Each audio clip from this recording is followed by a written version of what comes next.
All right, okay, good morning. Thank you so much, colleagues, for being here, and good afternoon and good evening, possibly to some of the colleagues that are listening to us online. This is Shaping the Future of Ocean Research at the University of Strathclyde. It is an event in which we will share some of the learning, insights, innovative approaches, and what we have learned about fair research partnerships for sustainable development under the One Ocean Hub, which is a program of research for sustainable development, including colleagues from universities in Scotland and the UK, in South Africa, Namibia and Ghana, as well as the two regional universities, University of South Pacific and University of West Indies. So without further ado, we'll have, first of all, we're very grateful and honored to have some introductory remarks from our principal, Professor Sir Jim MacDonald, who's a three-time graduate of Strathclyde University, having taken here BC, MC, and PhD degrees in electronical engineering, power systems, and energy economics.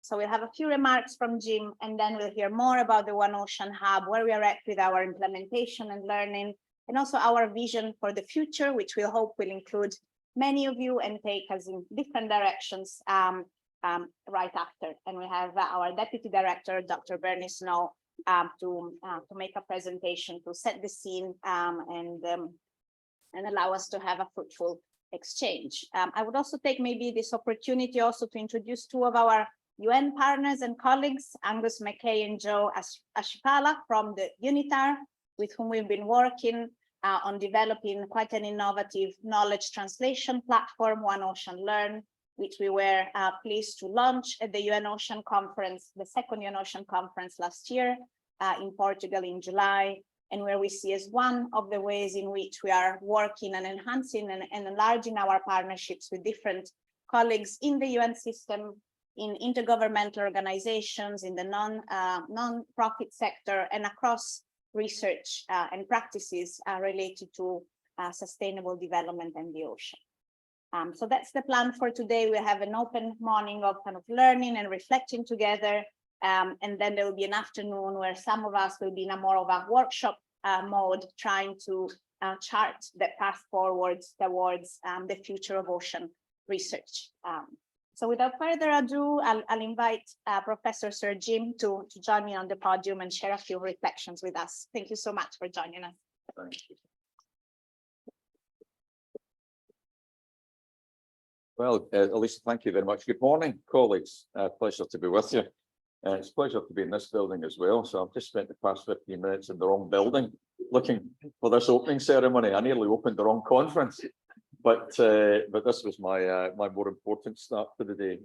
Elisa, thank you very much. I have to say, the One Ocean Hub activities has been inspirational for me. And Elisa, I want to thank you and indeed your colleagues, because I know it was a major team effort to land this enormous grant. I know because of the changes at the time, the UK government ODA funding, which was wrong-headed. Let's hope that we see some correction into that more progressive, globally impactful strategy that the UK government should be having, allows thoughtful people like those that we have in the room, those that we have online, to do the things that are so important.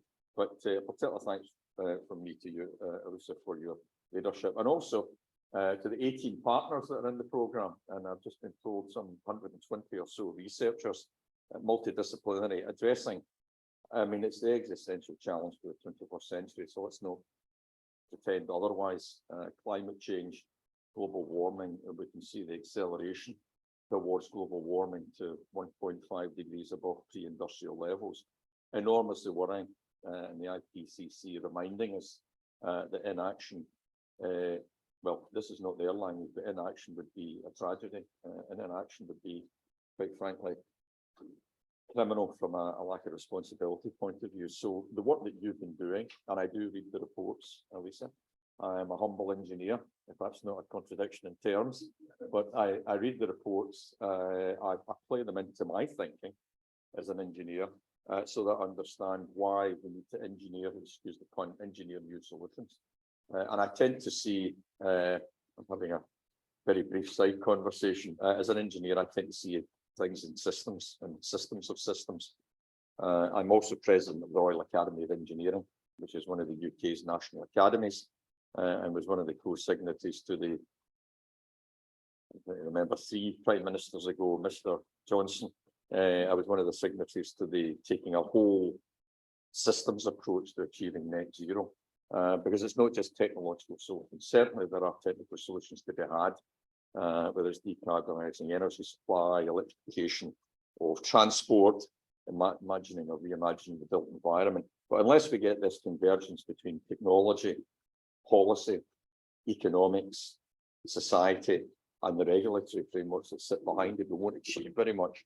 It took me a while in my own professional career to realise as an engineer, I thought the beauty was always in the technical solution, but unless you get the regulatory and the policy frameworks that sit behind it, it's very hard to get a, excuse the pun, but a sustainable, implementable solution. But there's no better zealot than a convert. And once I realised the essential importance of that policy piece, it's important.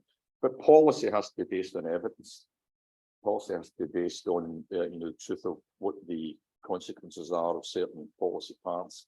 And I see, from my perspective, One Ocean Hub is that very important collection of international views about the impacts that we're seeing in vulnerable communities. And that's what struck not only at my intellectual interest in this area, Elisa, but struck at my, quite frankly, emotive interest in this area. When you see the vulnerable communities around the world that are in the front line of the impacts of climate change, it is very worrying, because in the industrialized West, if we call it that in broad terms, we can probably put a lot of adaptation and mitigation strategies in place, but those options aren't available to everyone. And as a consequence, we might be able to protect ourselves, at least for the next few decades, against the worst impact of climate change, but that doesn't bring everyone with them. And I was reading a couple of articles over the weekend, and there'll be experts in this room and online. This shift from La Nina to El Nino, very worrying. When we're saying we've had a sort of moderation, it hasn't felt like it. We've had a moderation of global temperatures over the past few years because of the effects of La Nina in terms of that moderately cooling effect, and that is about to flip now to the El Nino effects, where we're likely to get an acceleration of temperature rises. I mean, that is worrying, and I'm going on business to Spain at the end of this month, and I was looking at the temperatures in Spain over the past couple of weeks, 38, 39 degrees. Remarkable. And then you're seeing the horror of flooding and what the impacts that have. So One Ocean Hub, this multidisciplinary, multinational team, very important. And I know I think we're 4 years into the programme now. And I hope, this for you to think this one through, Elisa, I hope that the connections and the power of this trusted collaboration goes beyond the boundary of the grant funding. And of course, I'm sure you're already thinking about what you'll do to continue to sustain activities. But of course, as I was saying earlier, One Ocean Hub, the nature of it and its purpose was the most inspiring and attractive activity, but the scale of it was also enormous. And again, well done. It's the largest ODA funded project at the University of Strathclyde, led through the law school by Elisa and her team.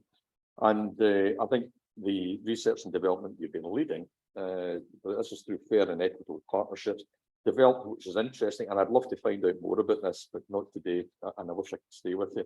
This idea of an innovative code of practice for interdisciplinary research, that's so important, because that gives you the second or third ripples of impact of this project that you're clearly applying, you've published for this project. But I think as an institution, I'd be really interested to get some learning from what you've done in what is a big, complex project. I know some of you have been up to your ears and beyond then.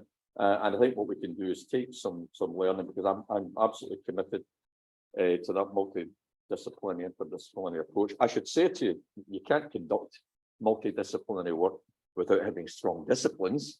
So we should continue to invest in excellence in all of the things that we do, but then look at new frameworks that allow us to look at, again, we'll hear the term used a lot, but grand challenges, whether it's in climate change, health, infrastructure, social equity, inclusion. That takes a big complex problems like that take big complex networks of expertise to apply themselves to it.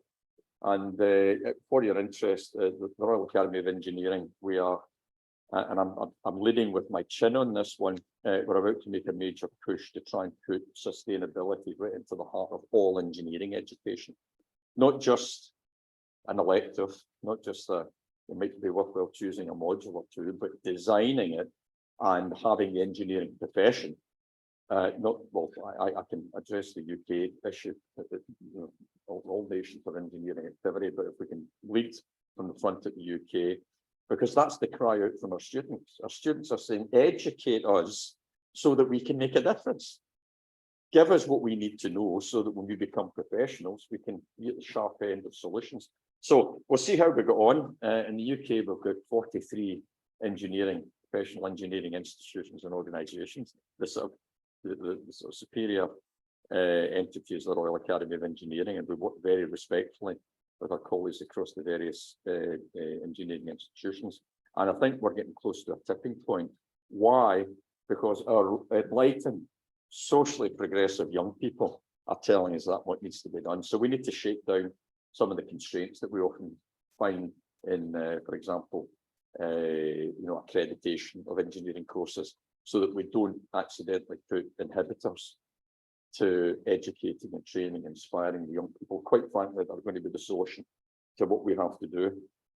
What I've also read, and I'm looking forward to finding out more about, is the fact that the Hub and its partners have generated an innovative arts-based methodology for inter and transdisciplinary research. Again, I'm very keen to see if we can apply that deeply in our own place.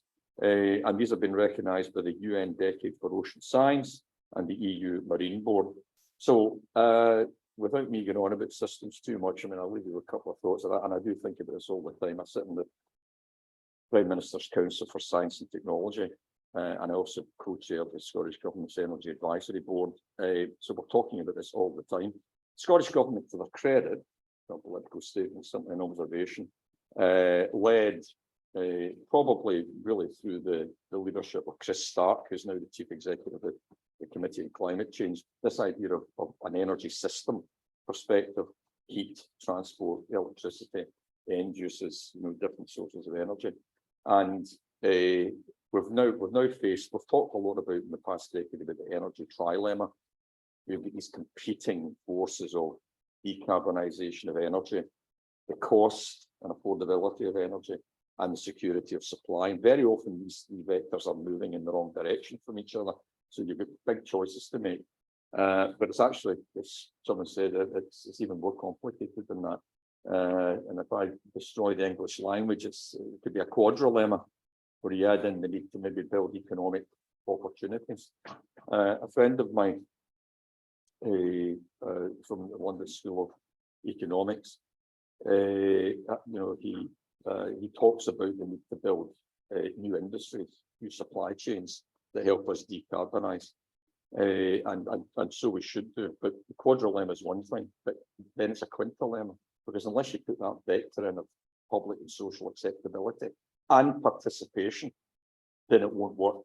And if I may make so bold, because I'm no expert, this project you are all involved in shouts out about the integrity of inclusivity, and that you really are touching people, not in a well-intended but distant way. You're actually including their thoughts and their desires and their aspirations into the heart of what you're doing, and that is so important. Again, having been through that journey of realisation myself, I even look around the UK. I give you not a very helpful example, but electrification of transport. Those that can afford to do it are doing it. Some don't choose to do it, and there's still lots of diesel cars being bought, and we don't yet have the electrical infrastructure. But if you switch that to a life challenge when you're living on a coastal place in threatened communities, then you're adding challenge after challenge after challenge. So getting their voice into the heart of what you're doing, I think, is so compelling. And I look forward ultimately, Elisa, to see what the outcomes were, and where I can, and I'm sure you and your colleagues will come and tell me, and I'm inviting you to do that, to see what I can do to assist what happens post One Ocean Hub, because I'd hate to think it's a cliff edge. Let's make sure you keep the connectivity, the momentum, and the relationships and the trust that you've built up. And I hope the effectiveness of what you've done to influence policymakers, I think, will be your lasting legacy. So with that, it's been my great pleasure to join you this morning. I congratulate you all on the work so far, and I commend you for doing what you're doing, and keep going, because this will not be a 5-year project activity. It will be a century-long challenge for us to, and then let's hope a few of us are still about to see over the line. But let's make sure that the recommendations and the discovery that you've made through this project really does make the difference it deserves to. So with that, I shall let you go on with it. Thanks very much.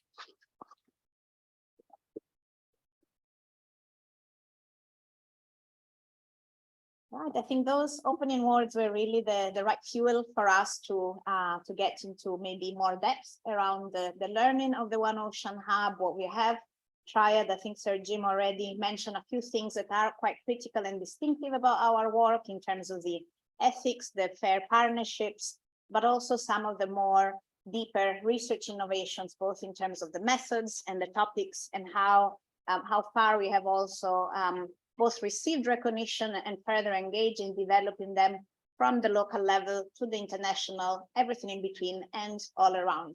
And so without further ado, I'll invite Bernie, our Deputy Director, to walk us through an overview of some of our innovations and the ideas we wish to share with you, and also discuss with you and see those connections with other people's work, because that has been from the start part, I think, of the intuition of the One Ocean Hub, was looking at the disconnects in research, in policy, in how society is involved or not in ocean research and decisions, and then see how we can also develop a practice of connecting research projects and practices. And today is one further step, I think, in that practice. So the first step in that is sharing what we're doing and seeing where potential connections are, and potentially also existing areas of synergies that we haven't quite tapped on yet are. So Bernie, you have the floor. Good morning, everyone. It was all serious and chat, and it is my pleasure to be sharing the One Ocean. Hello, Alana. Yay. And it's so good to see internal and external partners and people and potential friends and collaborators into the future here in the room together as we engage and work towards that precipice that it's not a 5-year project, but goes on for longer. And so this is an opportunity for you to also to learn and engage with us. Just one little thing, I'm not too sure if I have to unshare or share, but we've also set up a little Mentimeter where you are welcome to ask questions on the Mentimeter as they come up and arise. We will have a question and answer session a little bit later, but we'll refer back to that Mentimeter from there. So if we'll just share, Graham, I'm not too sure what we're going to do. So then please just use that code on the Mentimeter on your cell phones and post questions as you go along. And if you see someone else has posted a question that you think is brilliant, just like it, and it will be voted for. There we go. Everyone see, it's not on me. It's coming. Okay.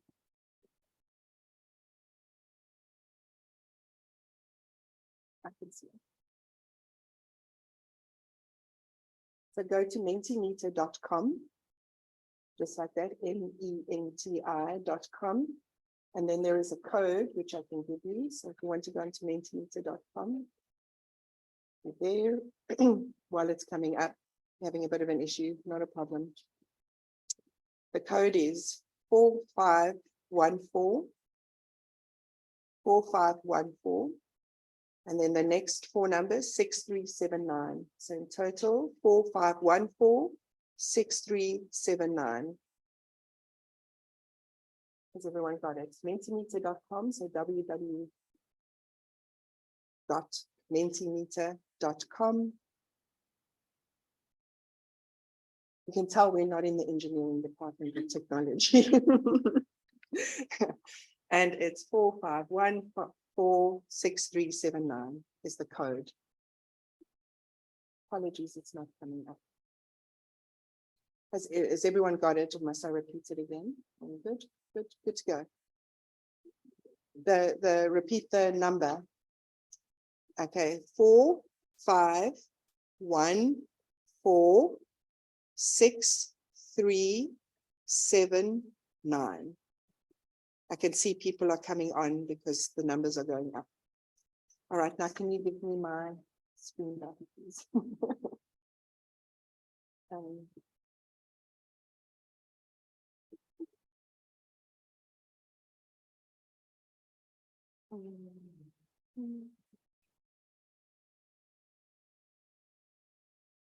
Perfect, wonderful.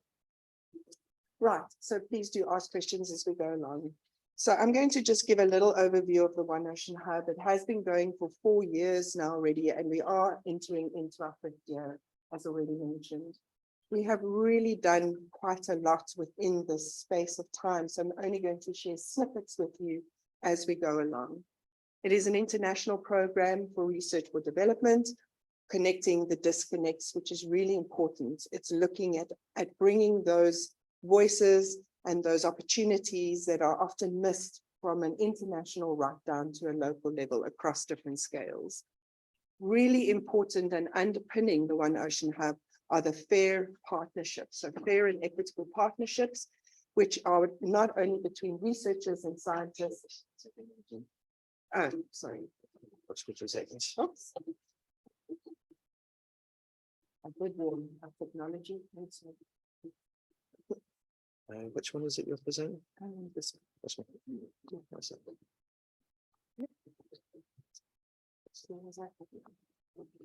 Perfect.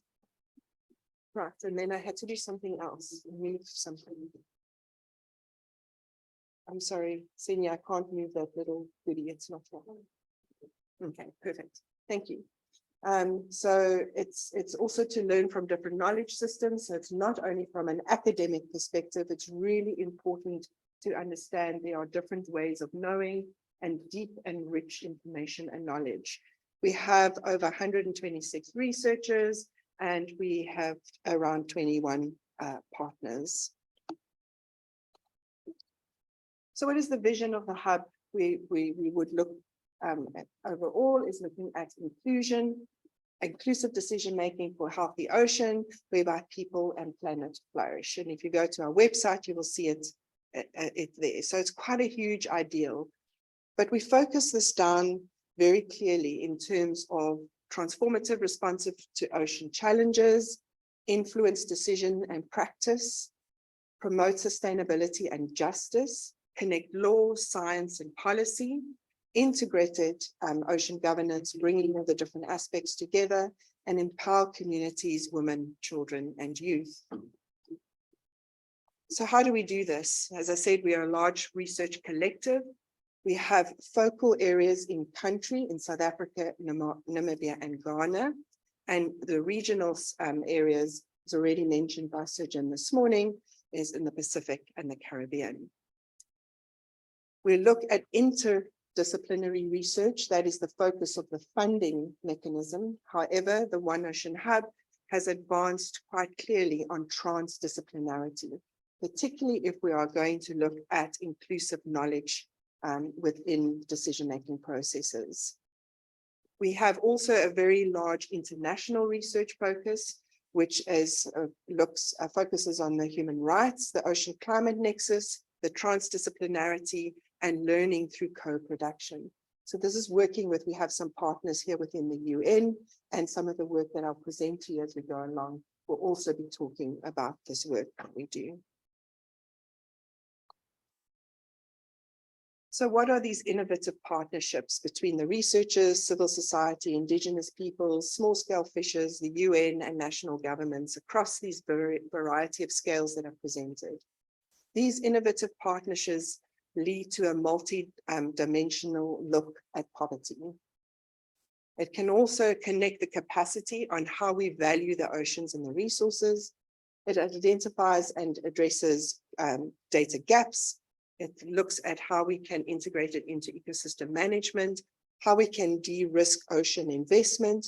In other words, that it's more equitable and more open and transparent, strengthen national legal frameworks, and also then to the scale of small-scale fishers, which are connected to a value chain. These are underpinned by these values that I've already presented to you in terms of using human rights, using innovative arts-based research approaches, integrating ocean science into the work that we do, and it's underpinned by these fair and equitable partnerships.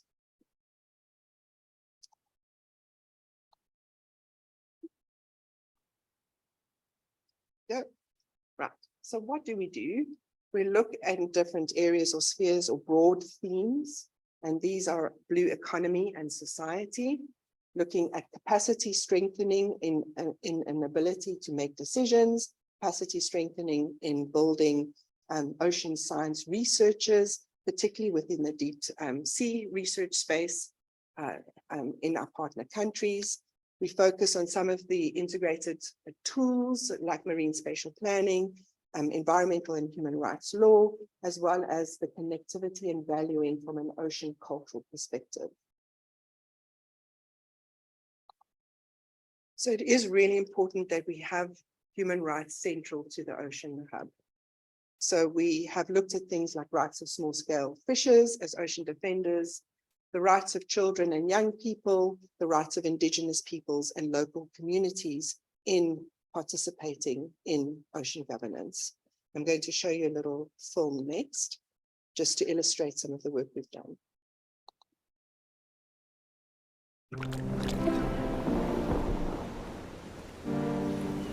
All life on Earth is dependent on the ocean, but all too often, the people who are most connected to the ocean have no say in the decisions being made. Small-scale fishers in particular experience many injustices, both social and environmental, and their rights are often not recognised. One Ocean Hub uses inclusive research processes to support the human rights of small-scale fishers so they can participate in decision-making that affects their lives, livelihoods and culture, all of which are linked to a healthy ocean. I am Hilda Adams, 64-year-old small-scale fisherwoman living in a small town, Marmarie, grown in a fisher family, and I am a third-generation fisherwoman. My son is a fisherman, and my grandson of only 7 years old is dreaming to become a fisherman. We say that we are essential to our livelihoods, to protect it, and to sustain it for future generations. We say that we are essential to ocean protection. We are using low impact gear or even no impact gear with certain species, and we have been practicing sustainable harvesting all our lives. One Ocean Hub partners with UN agencies to better understand how the views, needs and knowledges of Indigenous and local communities can be amplified and included in ocean decision-making. We build new bridges between UN bodies and small-scale fishers, together with researchers, governments and other partners in Ghana, Namibia and South Africa. It cannot go on for another 5 years. We are giving our inputs, we set round tables, we share our knowledge, our experience, we share our information. We contribute positively to food security, to food sovereignty, and we have huge potential to contribute more effectively with better and appropriate legislation. Small-scale fishers are considered to be protectors of the sea everywhere in the world. They have been here for a very long time, and here they should stay.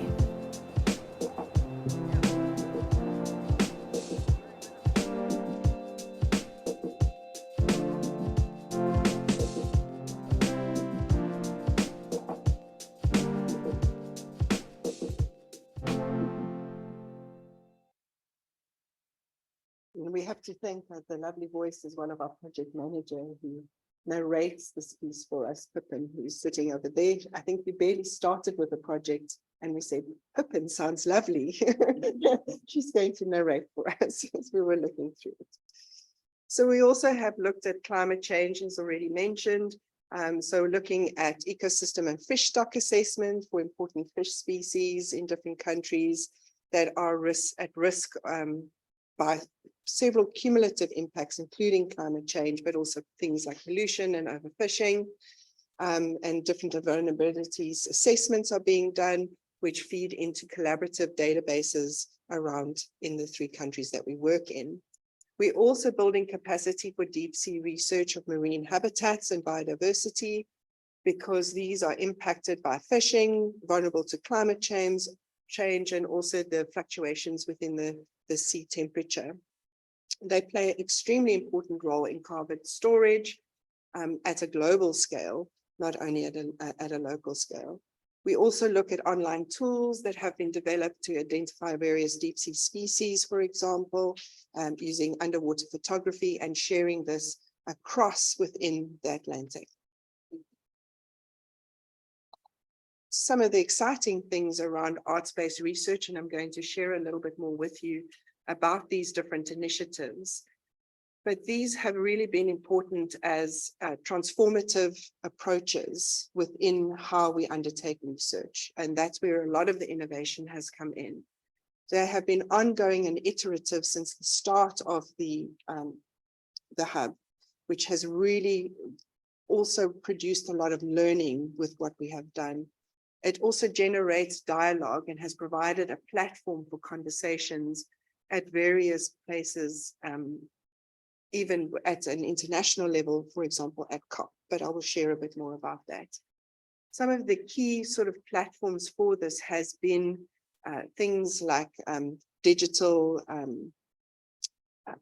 apps that have been used in Namibia or being developed in Namibia, the Coastal Justice Network within South Africa, as well as the Empatheater approach, particularly has contributed significantly, and other researchers within the hub that have used photo, voice, and storytelling as a process to share cultural and ocean values, and including also what the meaning is and what the importance are of the ocean, and how this knowledge can actually go through the channels into policy. So it's not just understanding and hearing and listening to stories, but how can these stories influence politicians and decision makers? How can that knowledge be integrated in the decision-making process? Then you will also see there a little bit about the DEEP Fund. So the Deep Emotional Engagement Fund, we're just at the Reed Gallery with the Glasgow School of Arts, hosted and held an arts exhibition showcasing some of these particular works that have emerged from a research collaborative process. So the DEEP Fund it's not a commissioning of artwork, it's making it really important. It is a fund that has been made available to different communities to apply for, where they themselves then decide how are they going to communicate their connections and their cultural values towards the ocean. It may have come across as being just producing an art piece, but it's the story and the process and the research that is underpinning it that is of great significance and importance. They have also contributed, you will see there at COP27, where through the stories and the storybooks that have been produced, they themselves have shown how indigenous knowledge and scientific knowledge actually is corroborating each other, and how it is adding significant value to decisions they are making about climate change, which is really important that we've surfaced these important stories through this particular DEEP Fund, which has been a real innovative approach and a funding mechanism, which often isn't done because we know funding always comes with rules and attachments, and we managed to formulate it in a way that allowed communities to participate and take ownership on how they want their stories to be expressed, used. So it's not our knowledge, it still is within their IP. I mentioned the Coastal Justice Network and Empatheater, so I'll share a little bit more about that. So the Coastal Justice Network is a growing network of small-scale fisher leaders within South Africa. This is where it's put together as a collective using low technology like WhatsApp on cell phones, And it's an environmental justice organization that links then the leaders with researchers and other NGOs that can assist them in the process. They then respond collaboratively through research emerging, through the work that's come through some of the amphitheater, that has come through the other arts-based approaches, which they will then use to address things like, for example, oil and gas concessions that have come to the fore, taking it to court. It has allowed them to use their voices and the research in a very connected way. It has also looked at how to communicate and bring across some of the important policy nuances and translating it in a way that then there is a collective understanding of what it means. And then how can they look at alternatives to an extractive blue economy, also to be able to participate and are enabled within the process together as a collective from a researcher perspective to also work through that. So it supports the small scale fisher cooperatives. It has also provided legal support to these communities. It has also surfaced gender agendas within small scale fishery communities within the processes. It has also brought around an intergenerational dialogue, looking at things like customary laws and gender, for example. And there have been new plays that have emerged from it and new storytelling mechanisms to have this then transformative conversations as they're going along. It also has allowed them to challenge government and in terms of their governance processes, the lack of transparency in participation processes in EIAs, for example, marine protection, marine protected areas developments, as well as in the ocean economy master plans. There have been a variety of plays that have, or short stories and an animation that's, there is a short little snippet already, introduction to the animation that is now available. But for the first time at an international arena, we had them at COP27 and now as a closing ceremony with the International Year of Artisanal Fisheries and Aquaculture, where the play has then produced and told the stories from multiple perspectives. One of the things that's really important is not just the play, but it's the research that underpins the play. So it's through multiple interviews, multiple data collection points that then results in a script. And through the script and through the actors, they are then sharing, expressing different perceptions and different views and different responses to things like climate or to things like pollution or being excluded from being allowed to fish, as an example. The play then is performed in a way that then there is conversation afterwards. It elicits quite an emotive response from audiences when they are listening and viewing one of these plays. And that's a really important mechanism for that dialogue to happen afterwards. And audiences are mixed. They're community members, they're politicians, they could be ministers, they're school groups, and it then allows this intergenerational conversation to take place amongst people and have this change. Another South African project around is the Algoa Bay project, which is looking at integrated ocean management, working together for the oceans. The One Ocean Hub in particular is participating in surfacing these innovative approaches. And one of these is what we call the co-dynamic modeling process, which is a new way of looking at systems and bringing in knowledge in a systems models to be able to make decisions and do future scenario planning. And it's brought around these co-researchers which are workshopped in data and integration of this data and information into storytelling, which then is put into spatial information, which is collected and geolocated as it goes along. It has allowed for conversations, there have been exhibits, and there also have been collective policy changes where as part of the exhibition processes with the co-researchers, with the communities, they have been allowed to then actually develop a policy collectively. So you will have managers ministers, community members in a workshop writing a policy brief together. All started with just understanding the value and the connection and the importance of the ocean. There have been multiple outputs based on this, but I think which was quite a great recognition for some of this work was from Henrik Osterblom at the Stockholm Resilience Center, which saw this research as inspiring. And this is one of the tools that have been developed for decision-making on how to manage and balance the trade-offs around marine health and marine wealth and labor. So she allows the sectors to do scenario planning through a visual user interface, and they can then look at what and estimate the different impacts of their decisions in these different sectors might be. It also has a guide available and a game board, which allows them to then manipulate the system and identify levers of change. Importantly as well within Ghana is looking at fisheries, gender, climate, and legal empowerment.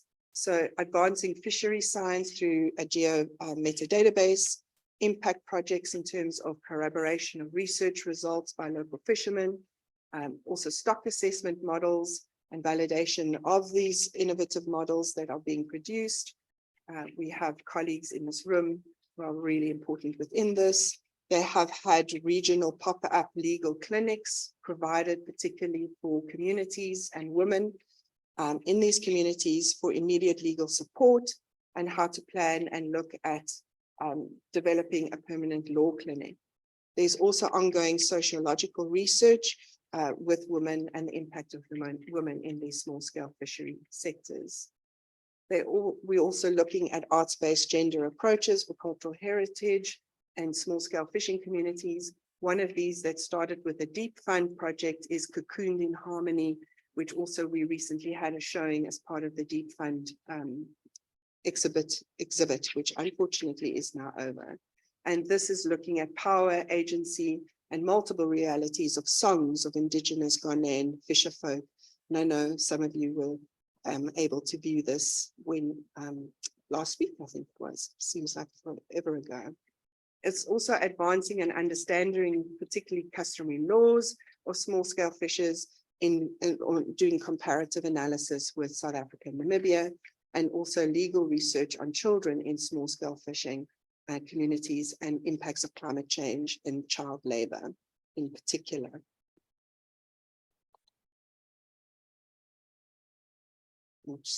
Beautiful images, and to showcase some of the work in Ghana, I'm going to show you another video so you can at least listen to another voice.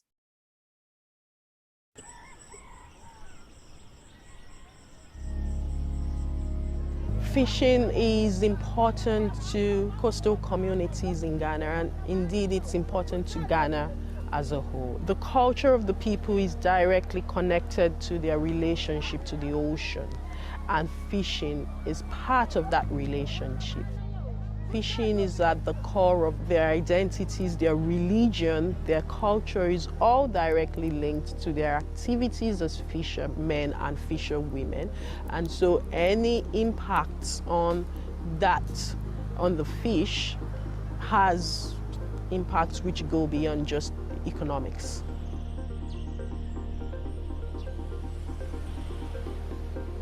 Chakwenye evito evino. Abaleke evifofo previdada okwo vidia. No yombe ndoni dada. Yaba manya ndoni dola. Datu ado dango. Miamole chafotua.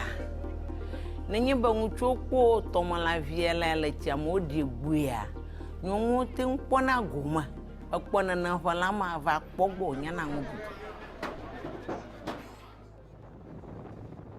So women are an important contributor generally across the value chain of fisheries.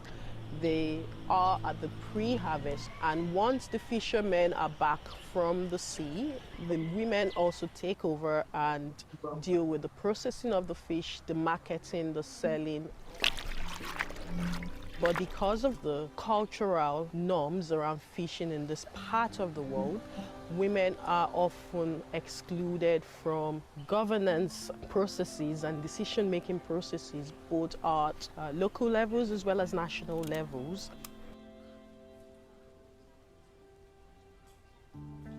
Nanyi be miele miaƒe community ma. Emi ita kpekpe kuxe ɖeka vɔro mi dui ɖa. Mi ŋutsu kple nyɔnuwo mi kpeta mi do nyama ɖa. Ŋutsu ni mo kɔ ne dana edɔwɔna me na mi. Ele be dziɖuɖua na se mi nyɔnuwo ƒe gbe. Abe mi nyɔnuwo manɔmia, ŋutsuwo ƒe tɔdɔwɔna matenchi adongo. Ye ministry, fishes ministry aka ejowa gugu ge kola de mi nyɔnuwo ta, mo te ŋu se mi ƒe gbo ta.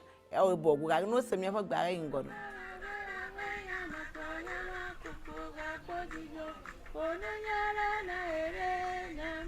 Through a number of workshops we are having across the coast, the hub is trying to educate the women on what is already existing in international human rights law and in national human rights law. So if the women are aware of all of those various provisions and protections, then they're able to ensure that adequate pressure is put on the respective duty bearers, as we call them, so governments, to actually do something in that regard.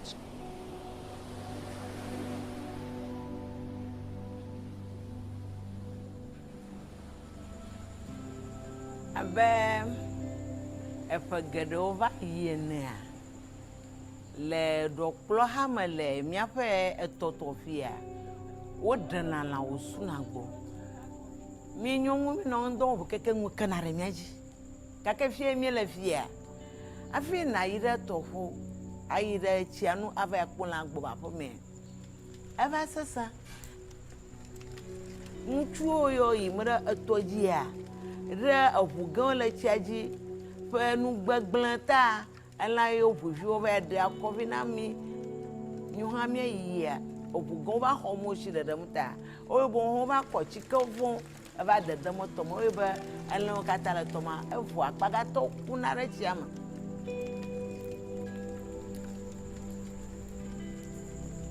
Egbɔna yi ɖo gami ga lã ɖeke kpɔ ge tsaƒua me ayi ɖe dɔ go ke fia be miamewo le etɔ toa eva ɖe fu na mi.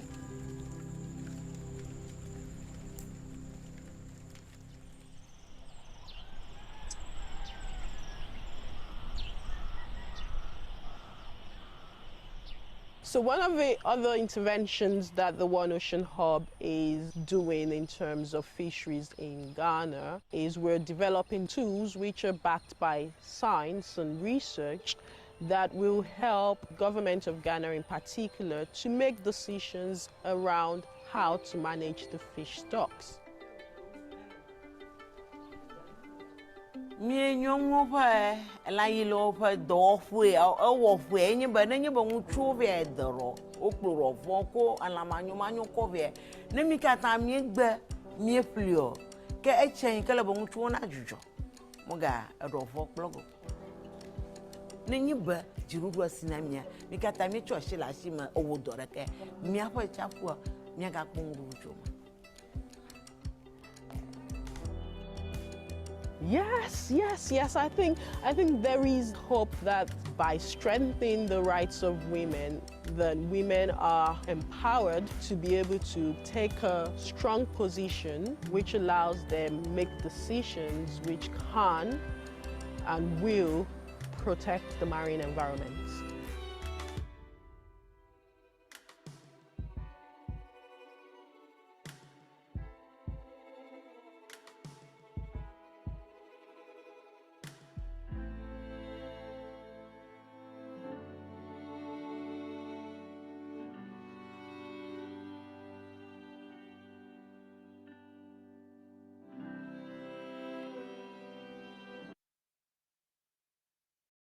good. I've enjoyed that. We enjoyed every time we see it, and it's thanks to our wonderful team for putting that all together. So within Namibia itself, also, it's a focus on fisheries, the Topnar community, blue economy, supplementary livelihoods. And it's also one of the first established postdoctoral programs at the university of Namibia. And when a recent visit there, it was from the VC, was saying it's been a pioneering and innovative approach to have the One Ocean Hub as a project within the university on how it has built capacity within the university itself, and to also have these postgraduate students working within their system. There have been strong relationships built with 14 distinct groups of stakeholders among the coastal communities, an innovative project that is led by Topnar youth on intergenerational dialogues and ocean culture of this displaced Indigenous group within Namibia is being undertaken. There's cross-learning happening in this space as well with South Africa and Empatheater on how to bring across and talk and share these different stories before it is dying out and they're not sharing the stories with each other. And here is an opportunity to do that. It has also had looked at laboratory and protocols have been established at the university for building capacity in otolith chronologics and genetics, in other words, aging, telling the age of a fish using their ear bones. Go read a lovely recent news article by 2 young researchers in Namibia in our recent newsletter that's been shared within the hub, and also looking at particular recreational fishery fish species, which is one of the largest fisheries within Namibia along their coastline. It's also advancing a clear understanding of customary laws, particularly of the Topnar, and also other looking at comparative workshops with South Africa and Namibia, and addressing ocean and gender dynamics within the country as well. Unfortunately, video to come on Namibia. It's in the pipeline. So one of the underpinning things was looking at sustainability and sustainable development. And so often people would think that we just look at it from a single SDG perspective, life below water. However, you can see the interconnections. We've talked about gender, we've talked about poverty, we've talked about food and livelihoods. We've looked at fair and equitable partnerships that are needed in terms of SDG 17 in particular. We've looked at peace and security, justice, human rights and environmental rights approaches. It's therefore really important to understand that how through those different spheres that I've mentioned earlier about climate, biodiversity, blue economies, society, fisheries, international development impact, and marine spatial planning as some of the things that we have undertaken, we have progressed along. It shows why an interdisciplinary approach is really vital to address these complex problems. There's not a possibility to address these in silo. We need to bring people together to deliver impact and make progress against particular SDGs. We need to show the importance of addressing them, not just SDG 14, which happens to be the least funded SDG still. And I've been at many COPs and conferences. You know, Lisa has been at many as well. And at every single one of the past couple of years, they've kept on saying SDG 14 is the least funded. And it's still the least funded. So we keep on saying this, yet we're not investing in it. And this is being talked about by IOC, UNESCO, across the globe, but yet it's still the least funded SDG to have impact. So yes, we may obviously sit under SDG 14, particularly, but we also address things like I said, SDG 16 and other of these SDGs. However, through our partnerships, this is why we can do this, with some areas of work taking a much greater significance originally when we started out, has evolved through learning relationships, and we have focused a little bit more on children's rights, women's rights, culture within the ocean, and climate change, where we may not have started out thinking about that. but it has emerged as priorities within countries, within our partners, and with the communities.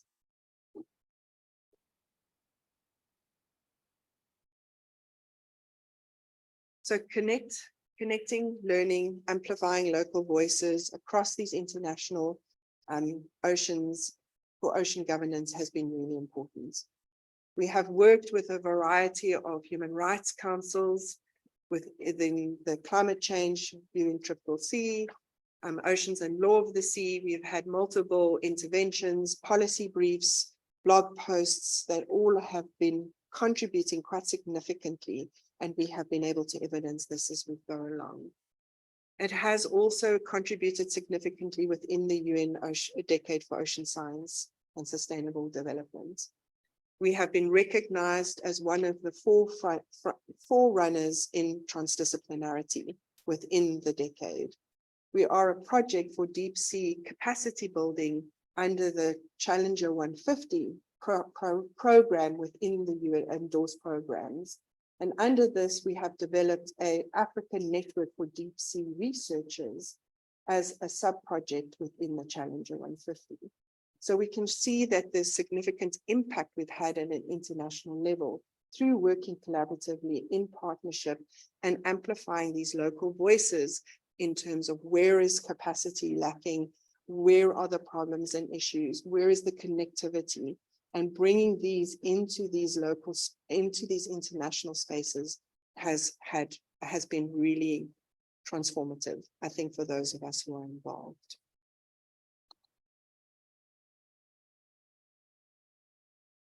So with that, I thank you. There is so much more that we can talk about. I do recommend going to the One Ocean Hub website and reading some of our blog posts and some of the work that we're doing and some of the artwork that's visible. And there, we're so happy we have such amazing people within the team, not only at the university, but also within all of our partner institutions to be able to do this. Elisa, I don't know if you want to throw in anything or say anything extra special, but you will see such great connections. Thank you so much, Karen. I don't think I'll say anything more. I think you covered really the breadth and the exciting, I think, new areas of learning and practices that we've been very lucky to explore, thanks to, I think, as Sir Jim said, you know, a quite unique set of funding that was made available to the One Ocean Hub in terms of scale, in terms of flexibilities, also in terms of, I think, key insights into what had been going wrong before in development assistance, as well as maybe in research not being able to fully contribute to better practices in development cooperation and working towards sustainable development that really leaves no one behind. So I think that the presentation has really touched upon all the key areas of work, and we can explore that very shortly when we open up the floor. But before doing that, I really would like to have another 10 minutes of a presentation from our UNITAR colleagues on the One Ocean Learn, and just to reflect very briefly about how important it has been for us to work with UNITAR from the very early inception of the One Ocean Hub, reflecting with them on how to be different from other international collaborations, on other enterprise to generate and co-generate knowledge and share it, and really having the insight from UNITAR colleagues about what else is going on at the international level and elsewhere to really make sure we were adding value. And that dialogue has been ongoing remotely, in person, sometimes at UN events. And I think it's just like one of those examples where we are also co-producing knowledge with UNITAR. That exchange is really part and parcel of how we understand our mission, how we iteratively adjust what we do and respond to some of the needs and issues that are captured at different levels of governance. So I'll just say a few more words about Angus and Joe, since they made the trip to be here with us and reflect with us today. Angus McKay is the director of the Division for Planet at UNITAR, and his responsibility for aligning all their environmental activities with Agenda 2030.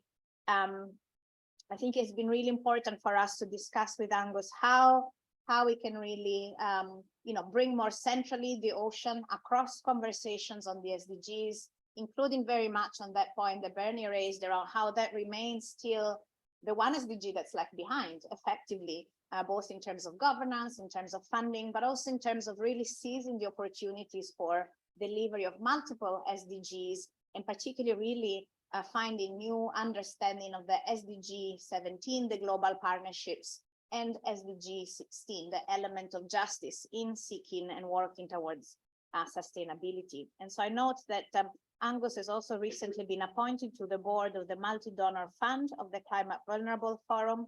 So I think there'll be even more insights that he may share with us today on that critical point as well. And Jo Ashipala is our colleague with whom we work very closely in the development of the One Ocean Learn.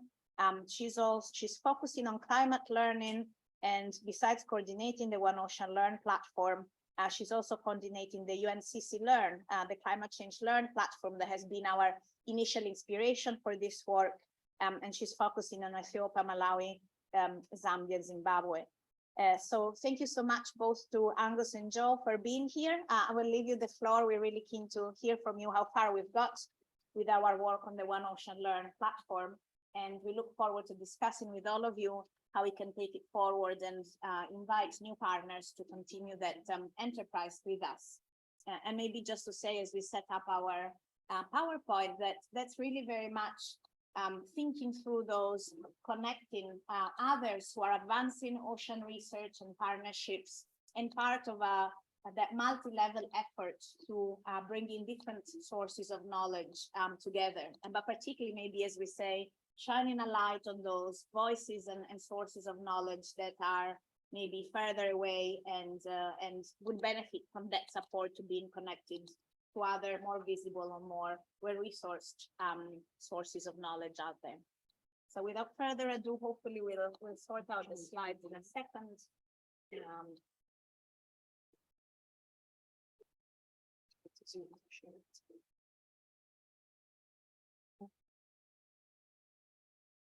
Bring in the experts.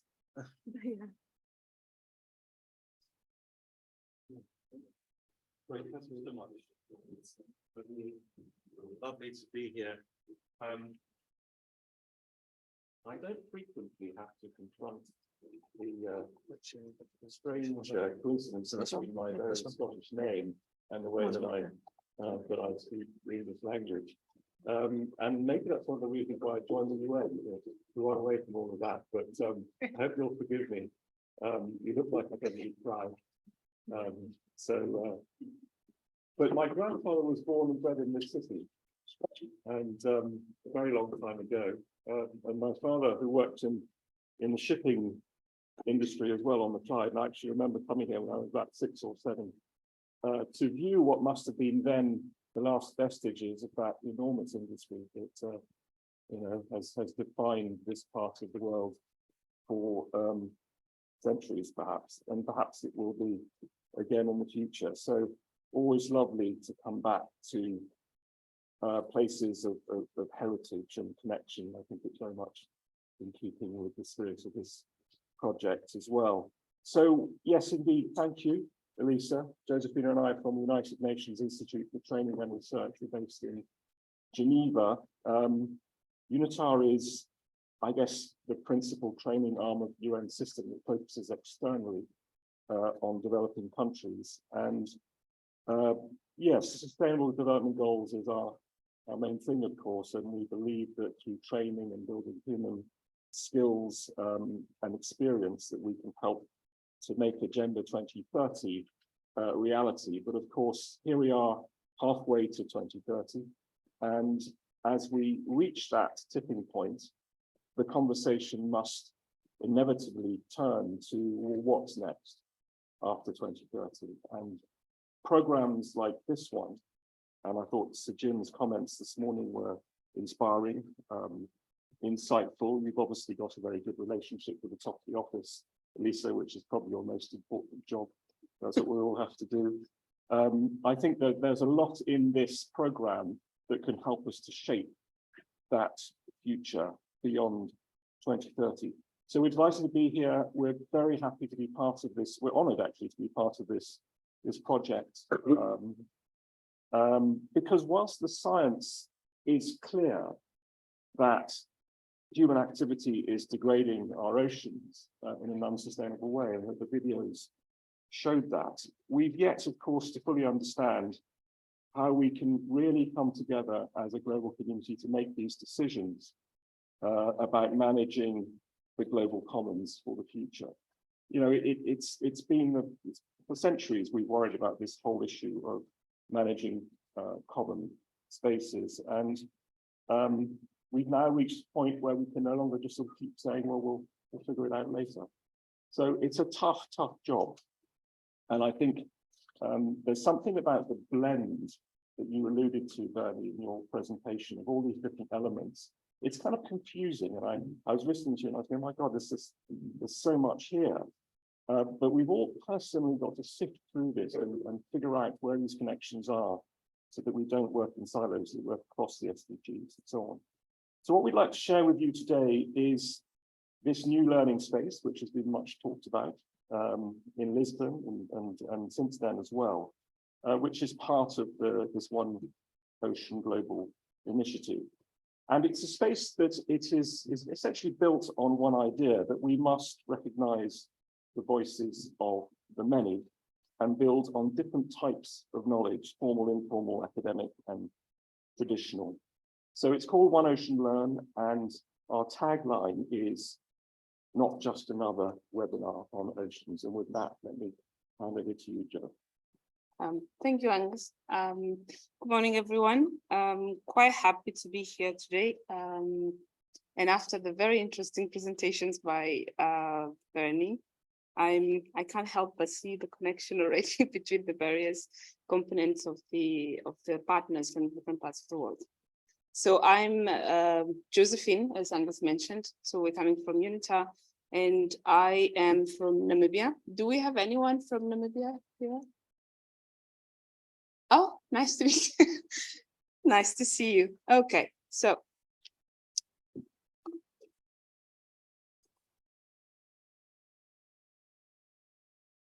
technology. Okay, so you must know this then.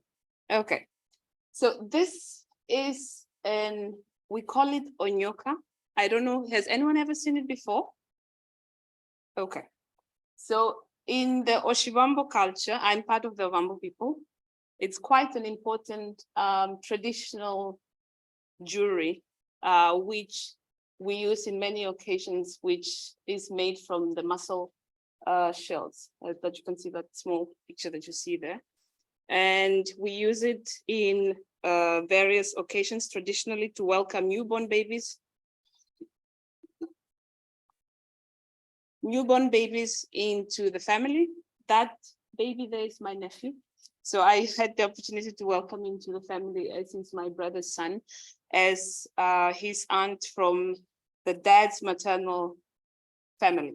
So we welcome him to say that we put that on him, to say that he's one of us. And on the other side is another cousin of mine.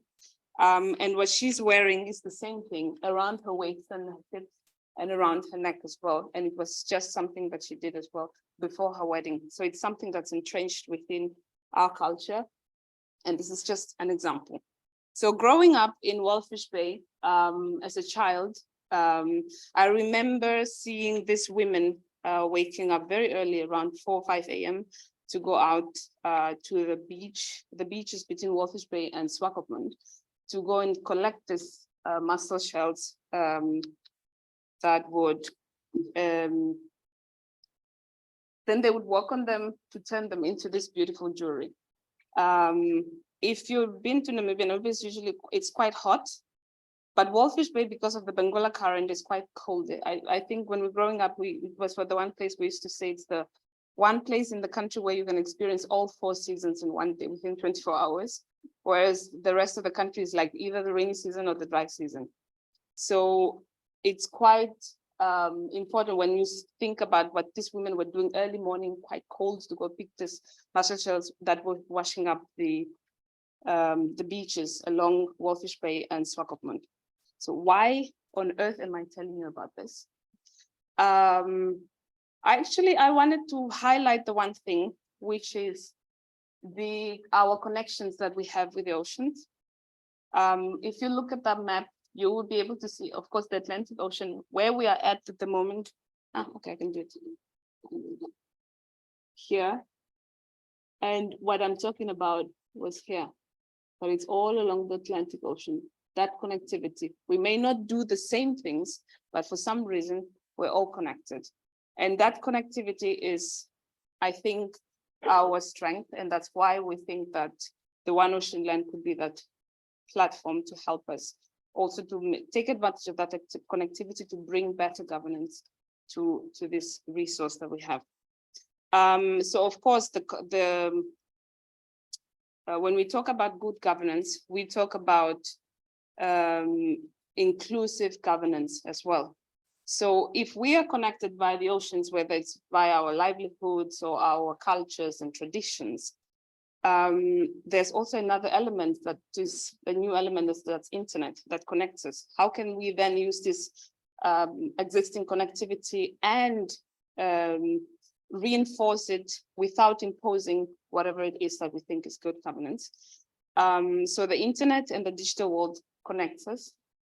In fact, more than ever, especially after COVID, I think everybody has been able to share that and see that.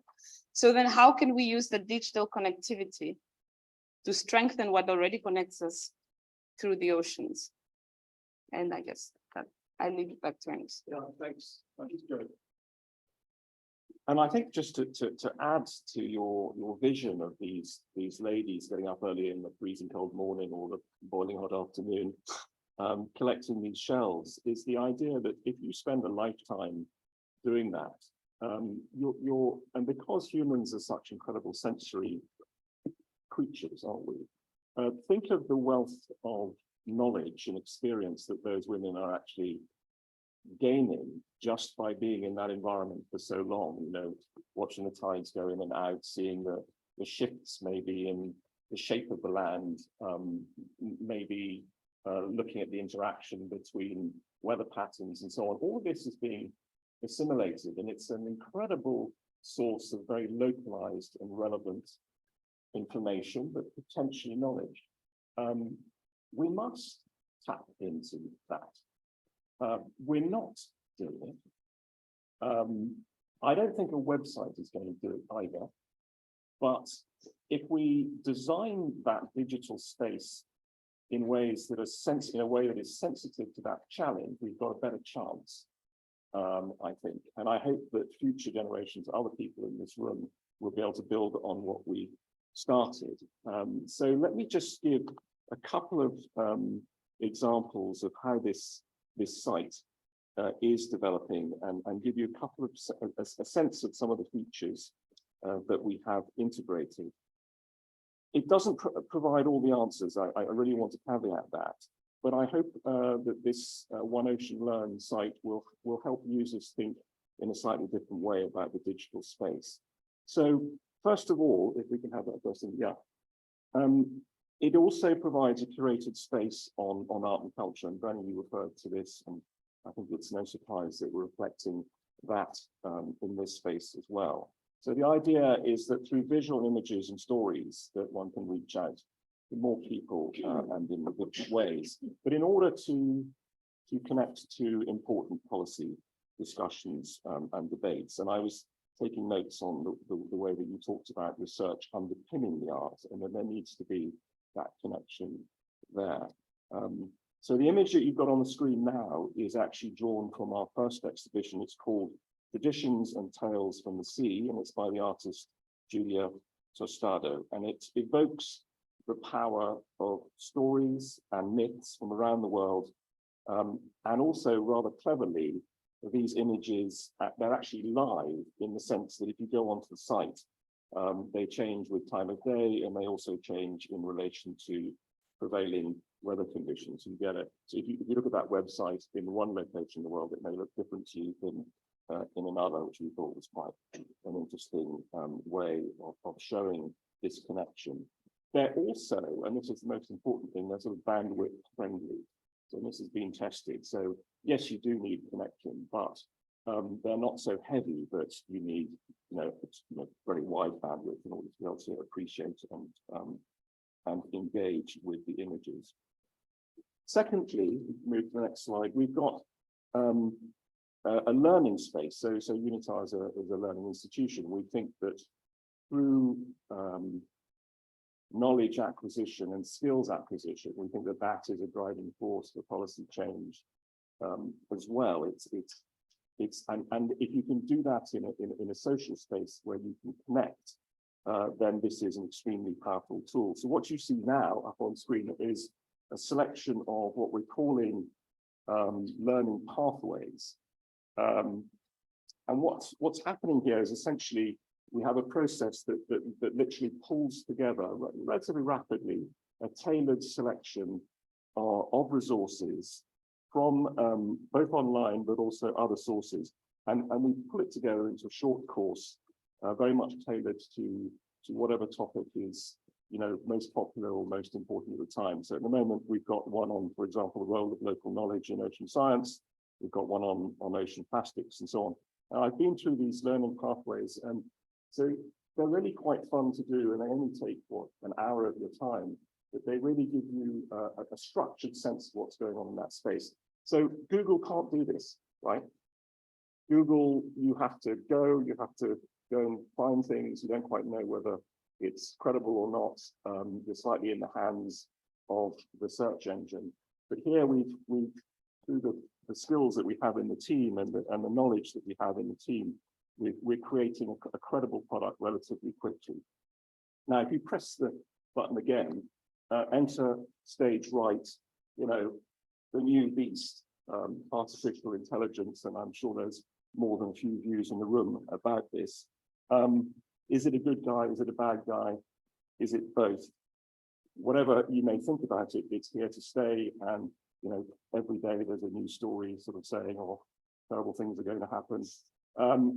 I go back to, I mentioned my dad, in the introductory comments, and I go back to one of the things that, one of the few things I remember him telling me, which is that nothing in life is ever quite as good or quite as bad as people make it out to be. And I live by that, and I think it's relevant to this whole AI debate. I actually think that AI could be a fantastic thing for this platform. We've talked about the importance of being able to create many learning pathways quickly. And I don't really know, I think that we could potentially, if we use this technology in the right way, we could generate literally hundreds of learning pathways relatively quickly. We'd need some kind of checking mechanism there. And then we could from there, we could kind of have a system whereby, what are the top 10 learning pathways that people are looking at today? It could really expand this whole part of the platform. And, we have to just recognize that, we designed this before all this AI technology came along, but I think the way that it's set up means that it could be integrated quite effectively. Finally, just to say that the Ocean platform is also built on a very powerful search engine, which is still, in development, but it's biased towards seeking out and searching those less visible sources of information and knowledge, very less visible, but potentially critical to making contribution towards ocean governance, right? So the ocean governance of the future has to be a much more complex fabric than the one that we're experiencing today, which is dominated by good science and law and so on. But there's so much more that needs to be brought, and I guess that's the idea that we're trying to leave you with today, that there is something that this digital space can contribute to that, but not only this digital space. If we can show that this works, then maybe others will be inspired to rethink our websites in this way.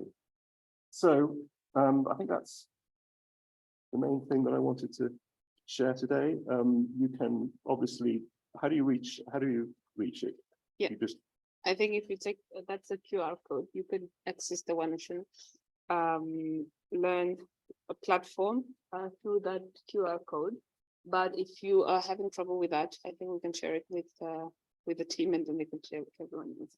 But we do welcome everyone. Please do join the conversation, help us improve this. And most importantly, let us reach out to those ones that really don't have the voice, and let's see how we can highlight their work as well and bring them on the decision-making table as well. Yeah, and particularly for the learning pathways, as Agnes mentioned, and the exhibitions, there's a lot happening, but we just need the partners, and we need everybody to sort of, it's not just a one-man show, and it's not just for us here, but it's sort of for everyone as well. So we wait for you to join us and hopefully get this to the next level. Thank you so much. Thank you.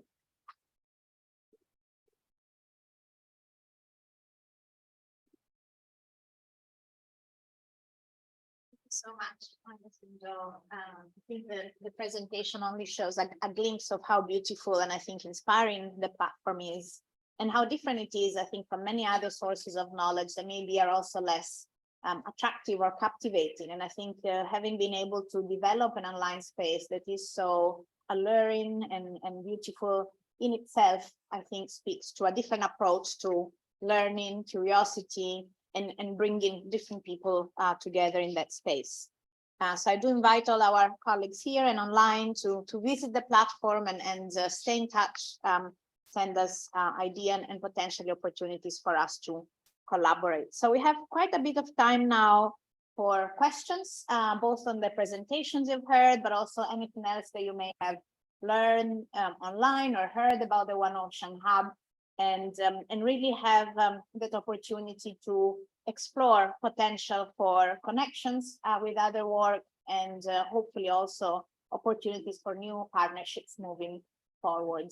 As Sir Jim mentioned, at the moment our funding goes to early 2024, but we are very much, in fact, have a wealth of activities and opportunities, and I think learning that can both continue in the ocean space, but in fact, a lot of it is also transferable to different sectors. I mean, just last week, I was invited to speak in Geneva on the negotiations of a new pandemic treaty with the World Health Organization. And you might not think that this is linked to the ocean, although it is, and unfortunately, maybe not enough understanding has been paid about the relevance of the ocean for those negotiations.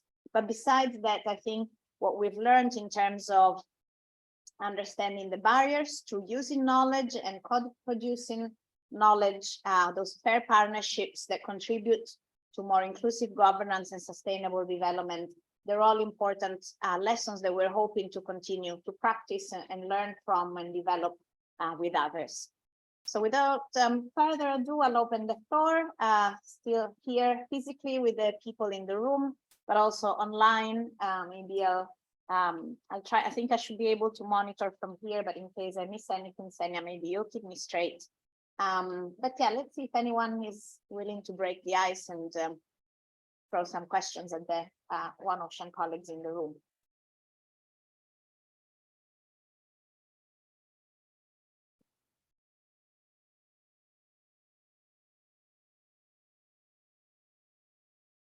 Points of clarification are as much welcome as questions, because I know we threw a lot at you. It was a short time to absorb.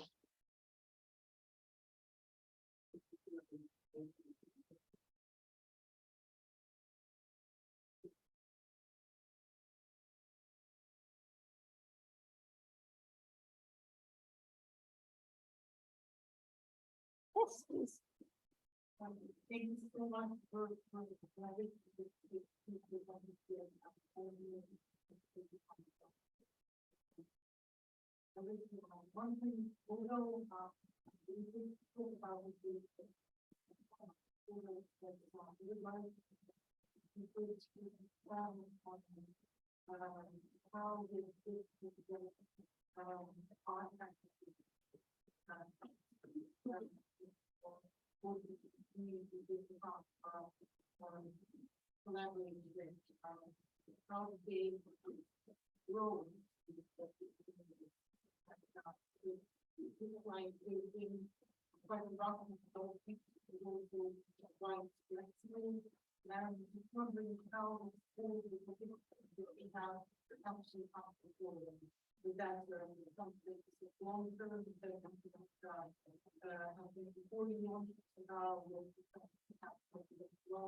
Thank you so much. And maybe for the colleagues online, in case you didn't hear, this was Milica, who is one of our new colleagues joining the One Ocean Hub as a knowledge exchange officer.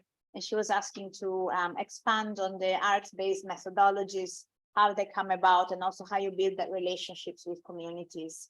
And maybe I may speak about some of the art-based approaches I've been more involved in, although I have to say this is really the work of other colleagues in the One Ocean Hub, but then I'll give the floor also to Bernie to discuss some of the art methodologies she's been directly involved in.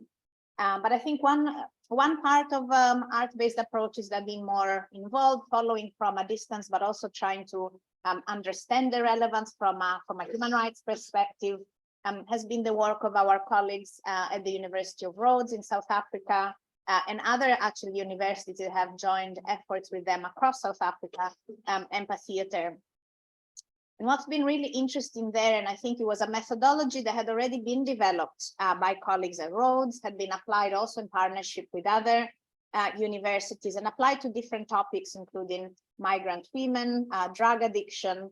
And so in a way, we were building on something that had been tested before, but applied for the first time on the ocean, and working with communities that not all researchers engaged in Empatheater methodology had worked with. So that's where I think that there's two elements there. One is the importance of not parachuting yourself in a sector where you have not worked before, but really reaching across the network of South African researchers that had spent decades working with certain ocean dependent communities, and who already had those trusted relationships, who had a depth of knowledge that allowed them colleagues to explore a space for their methodologies very much within both with the knowledge that had already been developed and in the framework of relationships that had already been created. And this, I think, is a huge lesson learned and an important element in our code of practice, that commitment to learn from the research has been done before, and be very respectful and attentive and guided by those colleagues that had advanced their research in entering into their trusted relationships with community members. And so that's been one premise. I think what happened next, and it's something that the colleagues in Empatheater have published on, but there is much more that we can share, is really how the development of the script, the learning from communities, the iteration of the script is in itself a research ethics process of they call and response. So the research itself, the interviews that are then brought into a theater script are then shared at different stages with many members of the communities who have contributed to them. In some cases, I think we have a new Empatheater production has actually been co-researched and co-developed with youth members in a particular community. But there is always a particular process and a very meticulous process of sharing how the art is shaping the research content in ways that are respectful, that are considered acceptable to communities. They also protect their human rights and sometimes their identities, particularly if we're thinking about community members who may be activists, who may be become even more visible and potentially subject to threats. And so really protecting also that identity of human rights defenders. And that's one layer, I think, of research ethics. Then there's a successive layer, which is strategizing with community members about where to perform a theater piece and with whom, and thinking about which audiences to bring together for the purposes of influencing or engaging key people, maybe within the community, sometimes outside. They can be government representative, they could be environmental impact assessment consultants, they could be scientists who have maybe supporting certain governance decisions that have negatively affected those communities, maybe without even realizing. So there's a whole partnership that is built around and very carefully nourished as the amphitheater play is developed, is performed, and at each performance, the researchers support a dialogue at the end with those that are present. And so each performance in itself is yet another level of research, but also another level of reflection that can be brought back to communities, and sometimes community members are part of the audience to see what new insights arise as different people who may have very different views of what certain communities are, what they stand for, what their knowledge is, how they react, how their minds change, or what they share about their own barriers to contributing to more inclusive ocean governance. And so in a way, what we're trying to kind of tease out is like such a rich practice. And what we have tried to do is both get a sense of how, by sharing this practice nationwide in South Africa, but also sharing it internationally. So far, we have done so at the Climate COP last year, and in Rome at the Food and Agriculture Organization headquarters in relation to the closing of the International Year of Artisanal Fisheries and Aquaculture.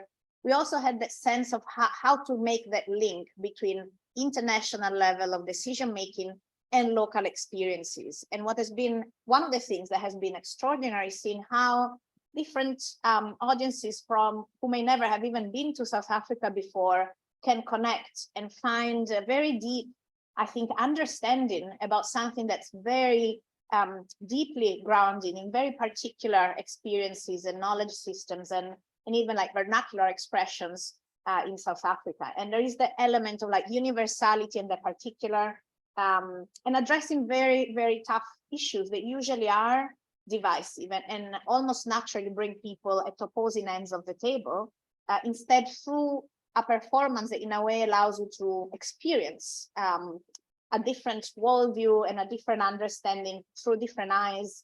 I think there's an opportunity there to almost pilot a different kind of governance. And this is some of the things we are looking into. Can those performances and the research underneath and the research ethics underneath almost provide us a different approach to some of those otherwise quite limited efforts in workshops with stakeholders, in consultation processes, even in environmental impact assessments, for instance. And ultimately understanding, and this is where our contribution maybe from the legal side comes in, understanding how these are actually human rights practices. The play itself doesn't speak about human rights, but of course it provides a whole understanding of all the different civil and political, economic, social, cultural, and environmental rights that are at stake and often are not seen or understood or routinely ignored. So I think that the opportunity of having the art-based approach within the hub is then through the engagement also with the other disciplines. Each of us is learning something that speaks to both the barriers they have encountered in our work, but equally seeing how this approach can help us advance our own work or speaks and provides a new kind of synergy between different disciplines and areas of work. So yeah, so quite a lot to tease out there. We're in the process of writing some of it. We have a few also videos that have been developed, and they provide, I think, a really interesting also views from the researchers involved in this work, particularly the ones who have researched for decades on a certain topic and just seeing what kind of new doors these methodologies has opened for them. And I think maybe ultimately what I think fountain of hope this has provided to many of us who have seen time and again how our efforts on the research side and on the governance side have been limited and always fall short of our best efforts. Yeah, follow-up question.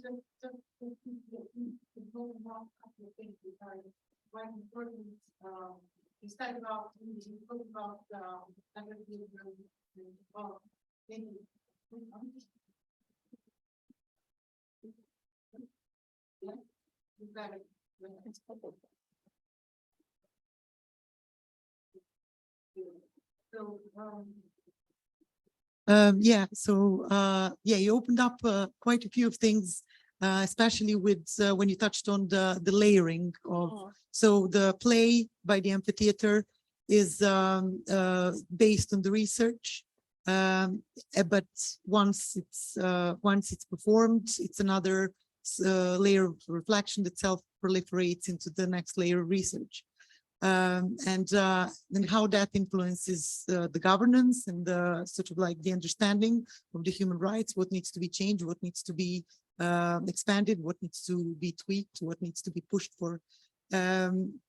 Another thing, and it almost seems like this art-based research becomes a blueprint for all of these things in a certain way. And I was wondering whether I certainly would love to see that, but I was wondering, what do you think?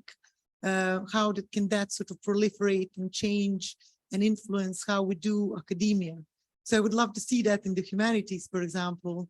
I think that the precision that this arts-based research is actually quite astounding, that it's almost like you can't say that you can treat it as a data set, but the precision that it allows us, I think is quite impressive. So what do you think, can we sort of like push for a reshape or like another way to do academia as well?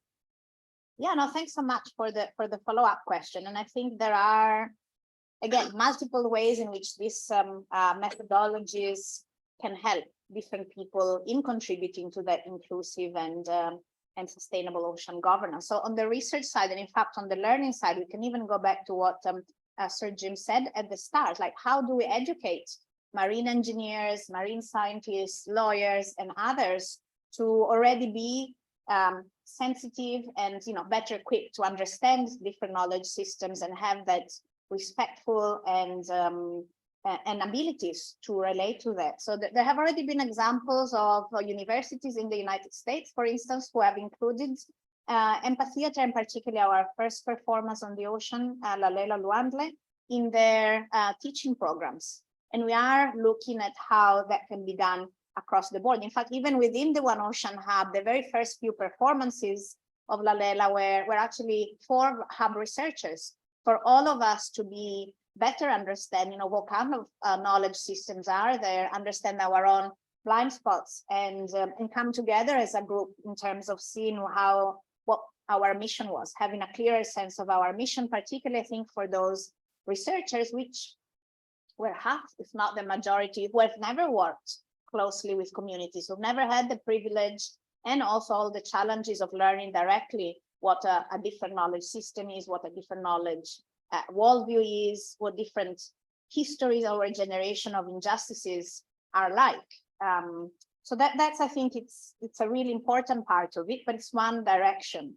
There's also like using those performances as training for judges, for instance, or enforcement officers. This is something that has been done with earlier empathy theater performances, and it's an area that now that also empathy theater has been relied upon in South African courts, we see as very important.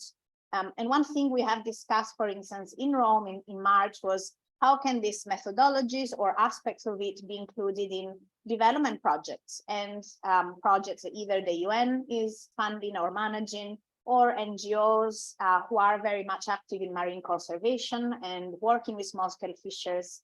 And maybe the last aspect, which I might ask Bernie to comment on, is of course how can this and other forms of art-based approaches contribute to the layering of data, the aspect you were saying of the data sets? How does that then, how can that be brought together with our modeling and our marine spatial planning approaches?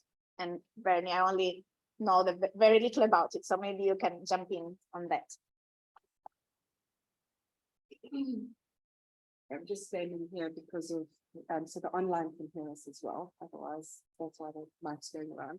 So I think maybe just in response to some of the things. So one, from a methodological approach, it is one of the tools that have been innovative in and a lot of the movement is the decolonizing of curricula.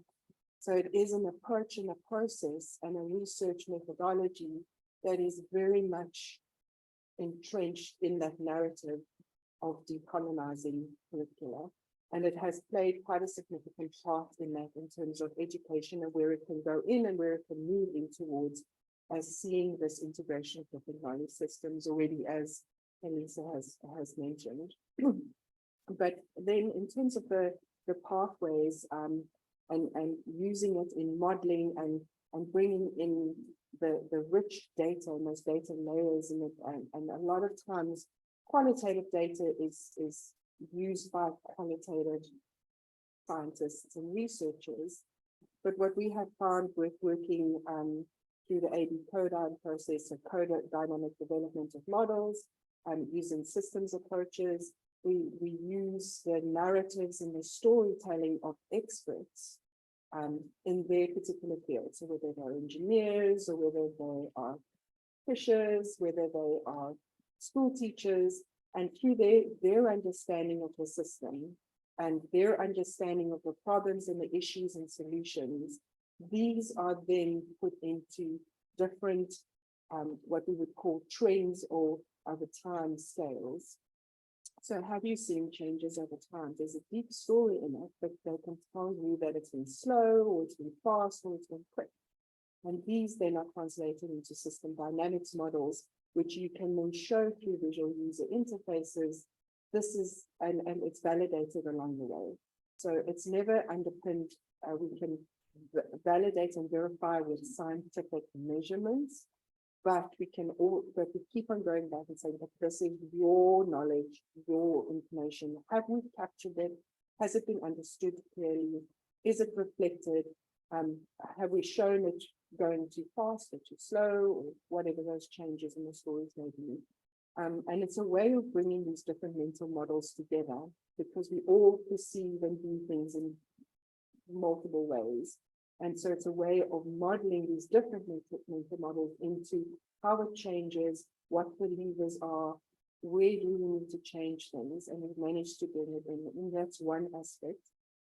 And the other that is through art-based, and this is definitely not my work, this is my amazing PhD candidate, Mia Strand, and postdoc Nina Rivers, but we have shown through the process of storytelling, and by bringing the storytelling into these different spaces, as I mentioned in the presentation, within workshops, and then developing pathways for the knowledge to enter into policy and change and the way things are governed. So it's not leaving the knowledge at, we have beautiful imagery, we have the stories, we have the collective, but how then do we have a communication strategy to then co-develop those pathways, which have resulted in policies and which have been co-written by community members, by co-researchers. It's not just written, it's not written by the researchers and the scientists or by the managers. It's co-developed together, and that's it. Most definitely one of those steps of then changing practice for policy development. Tennessee, maybe you're best placed to address this question on the screen.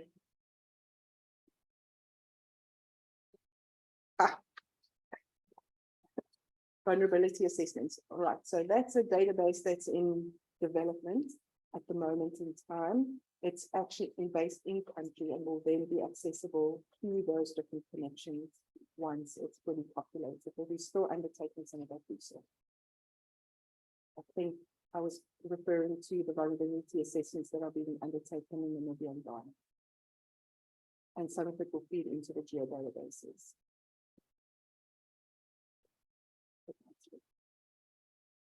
Can you wait for the mic?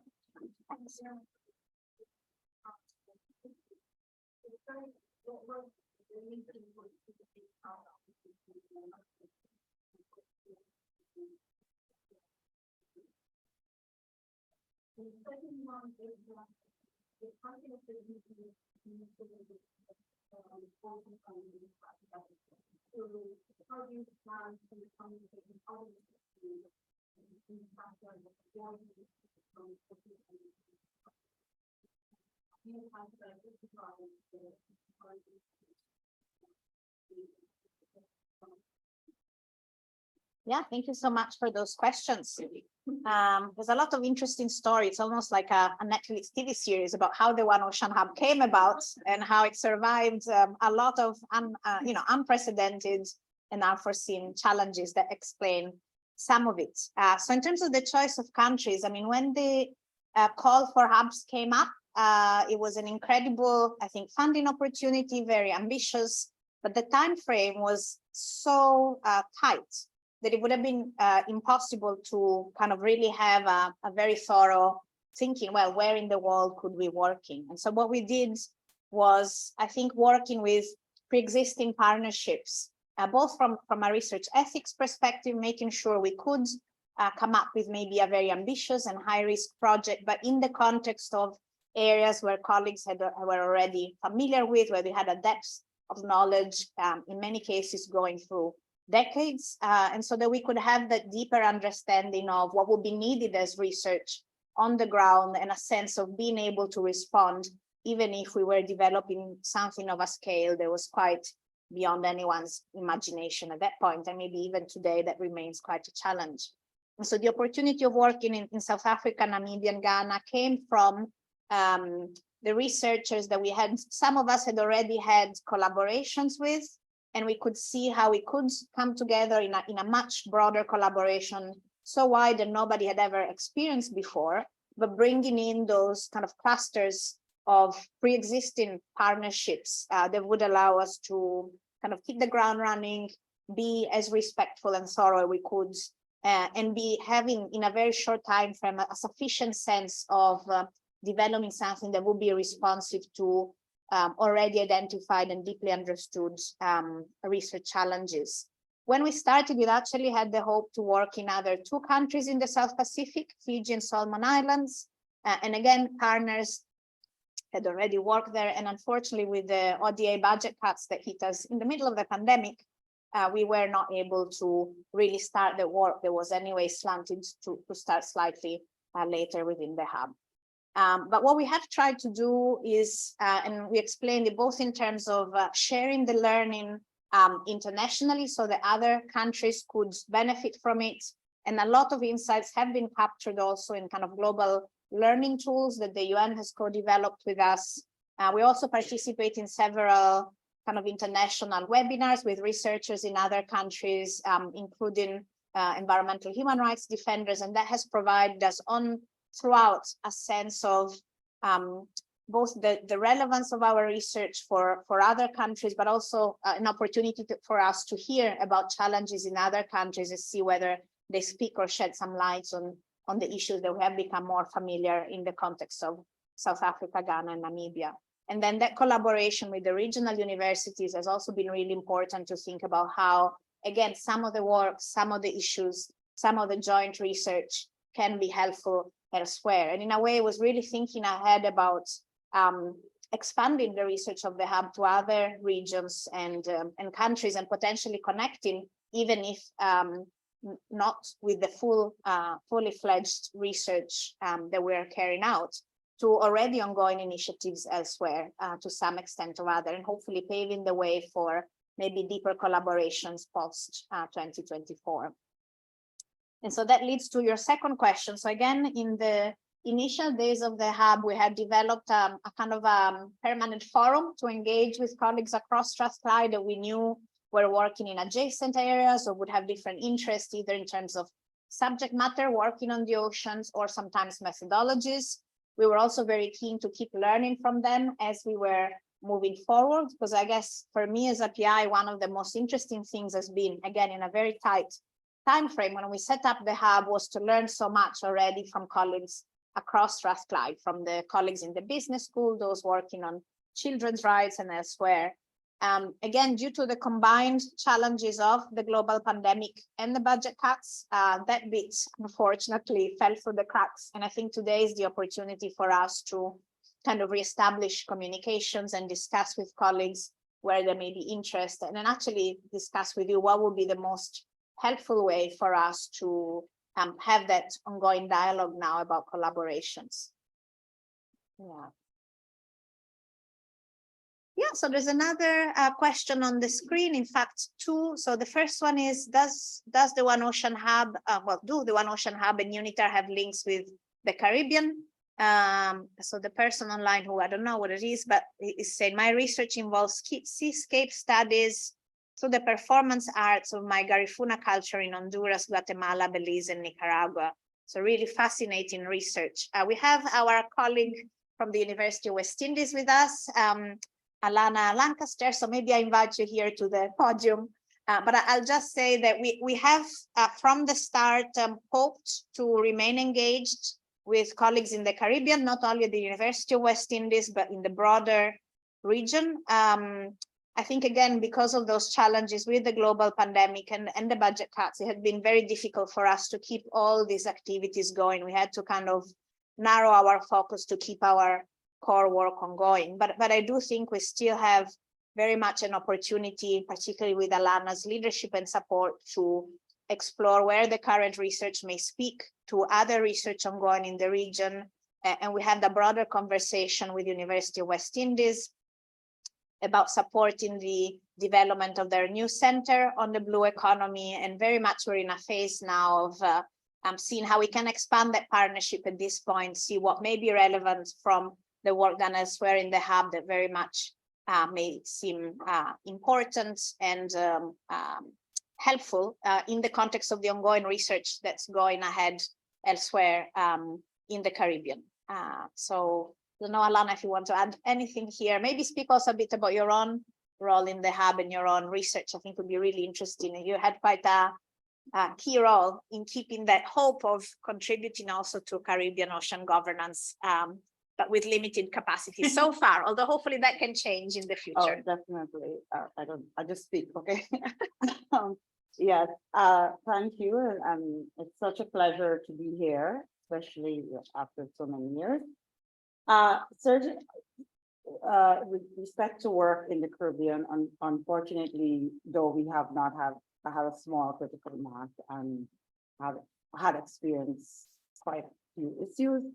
We've been doing a lot of work in small scale fisheries as well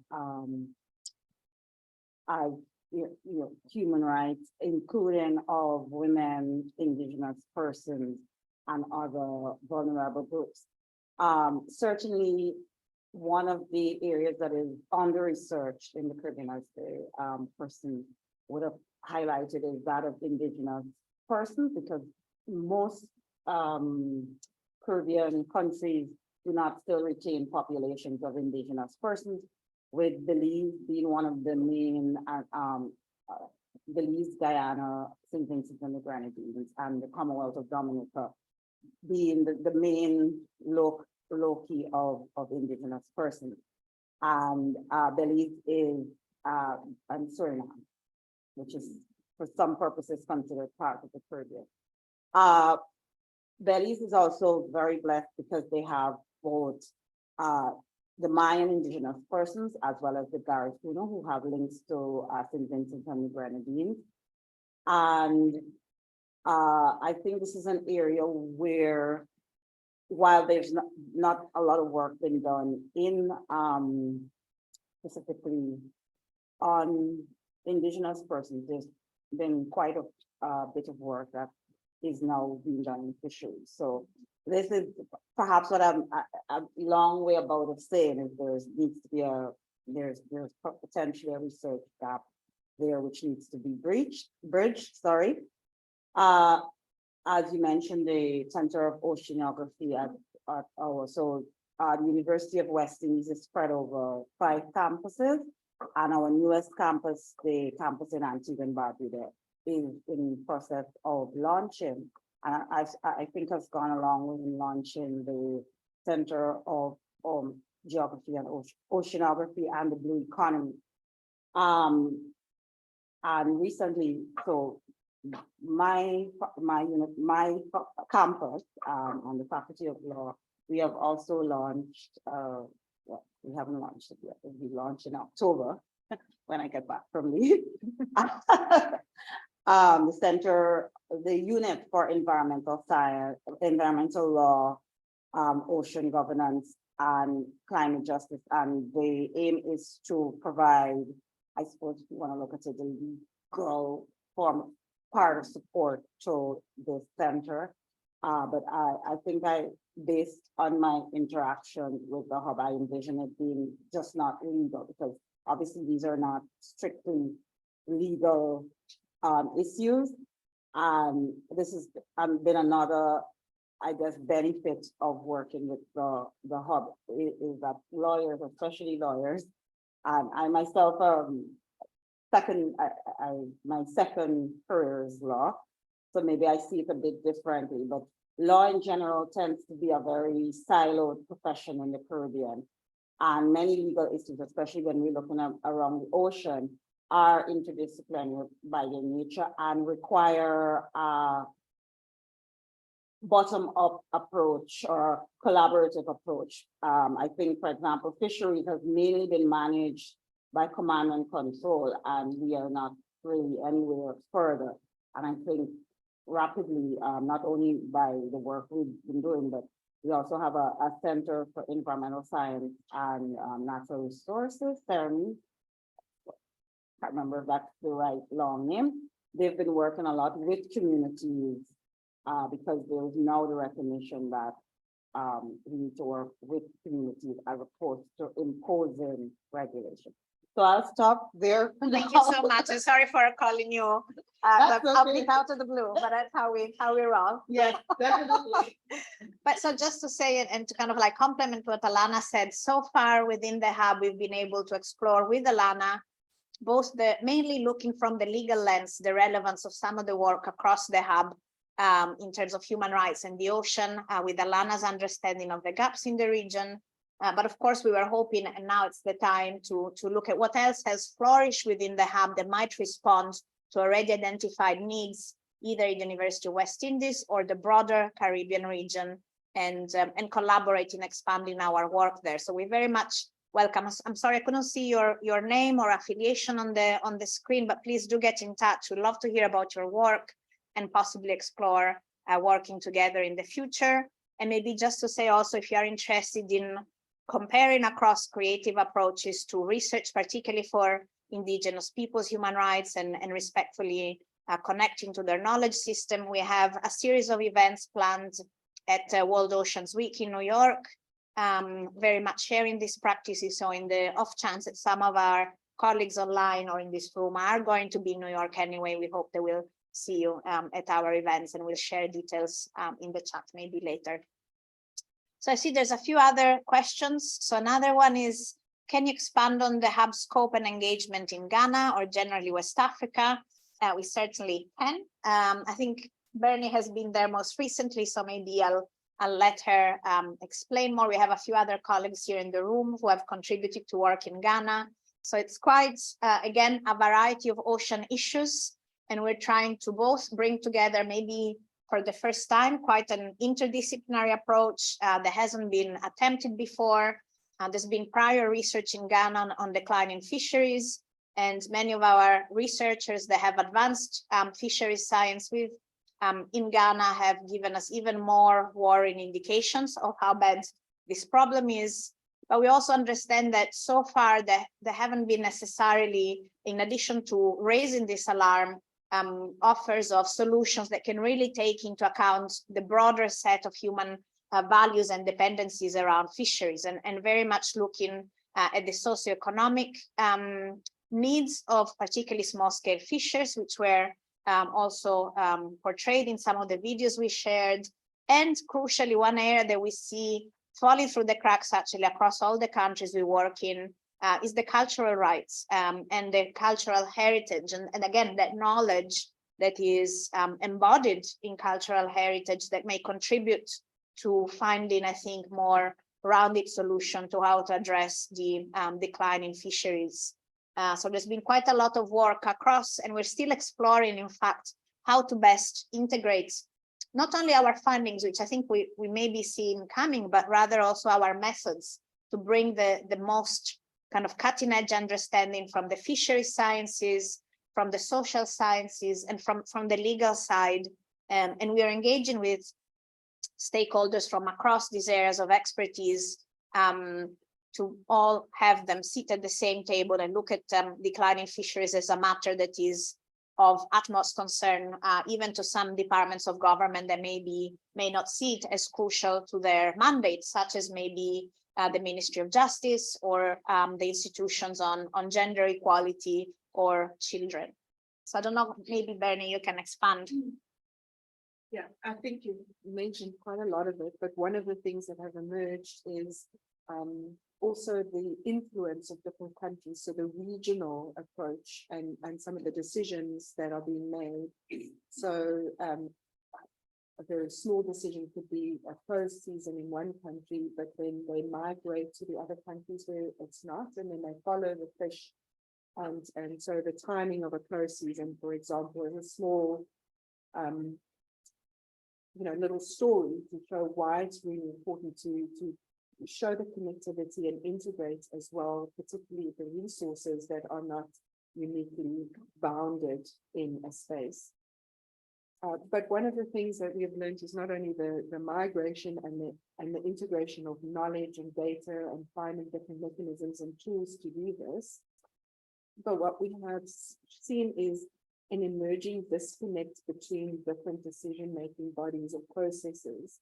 So signing up, for example, marine protected 30 by 30 marine protected areas is not necessarily engaged or talking within the fisheries sector and the fisheries ministers or within the marine spatial planning.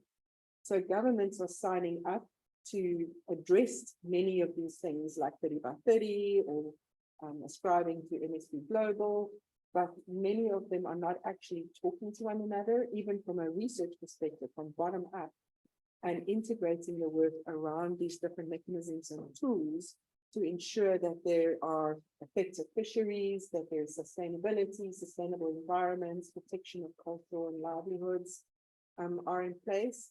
And so there's this huge disconnect between these different processes from a global perspective that countries are signing up to, but don't necessarily have the connections with each country to be able to deal with its approaches and actually deliver on what governments at a high level are signing up to are some of the things that need to be addressed and become very clear in what they're doing. There's something else I wanted to just mention. I think it was related to your question with regards to one of the processes with a fair and equitable and choosing of those countries. It's not that Strathclyde or any of the other institutions are dictating what happens in the countries. There is an overarching problem and an approach, but the research agenda is driven from the countries and from the region. It's not driven by, we think this is a problem. It may be a problem with, but it might not be the pressing issue in a certain place. And so it's emerging what are the pressing issues, and then realizing these pressing issues are common. And so there's learning that can take place between the different countries, not only methodology and processes and learning, but it's already influenced some of the thinking and other countries on the west of Africa wanting to participate in the hub and calling for, being part of it. We've had countries approach us. Another as well, and what is the good thing, and it might have been by accident, but not by design, but West Africa is often left out of, if you look at the Western Indian Ocean, they have the Western Ocean Marine Science Association, which is very strong. So the research that takes place in that area is really highly connected. And a similar approach with the Benguela Current Commission, with a few of the countries are there, but it is still seen as an outside body. And so there is a huge research gap from within country and capacity from a West Africa perspective that really needs to be addressed. So it may not have been by design, but it means we've also pioneered a lot of the work that can actually spread across within the West Africa perspective.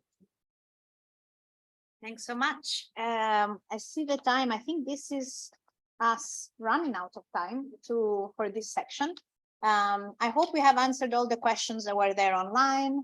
We seem to have exhausted questions in the room. If you have any more questions, you have our contact details, so please do stay in touch. We're really grateful that you joined us today. I think we covered a few interesting areas, but there's much more that we could discuss, and every story has actually a much richer backstory that I think helps to understand both the challenges and the innovation and potential ways forward in different directions for ocean research. So we're very much in a phase of being keen to hear from you, open for conversations, and looking at forging the path forward with as many of you as possible. So please do stay in touch. Thanks so much for joining us. And for those of you here in the room, you have an opportunity to explore and experience some of the artwork that has been developed under the One Ocean Hub just outside this room. And for those of you online, we will share the artwork through virtual exhibitions on One Ocean Learn very soon. So stay tuned, and hopefully that experience will still make up for not being here in Glasgow with us. Thank you all so much.